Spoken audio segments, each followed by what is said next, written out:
തിരുവനന്തപുരം വിതുര ബോണക്കാട് റൂട്ടിൽ മരം കടപുഴകി വീണ് ഗതാഗത തടസ്സം. കാണിത്തടം ചെക്ക് പോസ്റ്റിന് സമീപമാണ് മരം വീണത്. ഫയർഫോഴ്സ് സംഘം സ്ഥലത്തെത്തി മരം മുറിച്ചുമാറ്റി.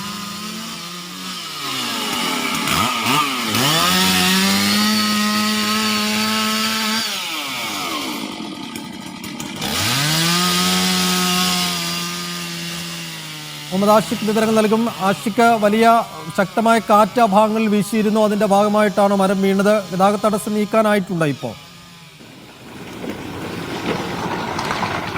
സൈഫുദ്ദീൻ, തിരുവനന്തപുരം ജില്ലയുടെ മലയോര മേഖലയാണ് വിതുര, ബോണക്കാട് അടക്കമുള്ള പ്രദേശങ്ങളിൽ. ഈ മേഖലയിൽ ഇന്ന് രാവിലെ തൊട്ട് ശക്തമായ മഴയും കാറ്റും അനുഭവപ്പെട്ടിരുന്നു. ഈ കാറ്റത്താണ് ഇന്ന് രാവിലെ ഏതാണ്ട് 8:30യോടെ റോഡിലേക്ക് മരം ഒടിഞ്ഞു വീണത്. പ്രത്യേകിച്ച് ആദിവാസി മേഖലയിലേക്ക് അടക്കമുള്ള യാത്രാമാർഗ്ഗമാണ് ഈ വിതുര ബോണക്കാട് റോഡ്.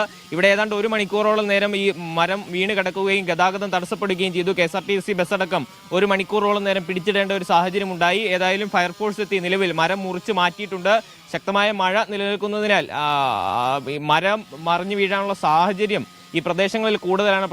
പ്രത്യേകിച്ച് വനമേഖലയാണ്. അതുകൊണ്ട് തന്നെ വലിയ ജാഗ്രത പുലർത്തണമെന്ന് ഈ പ്രദേശവാസികളോട് ജില്ലാ ഭരണകൂടം അറിയിച്ചിട്ടുണ്ട്. ശരി ആഷിഖ്.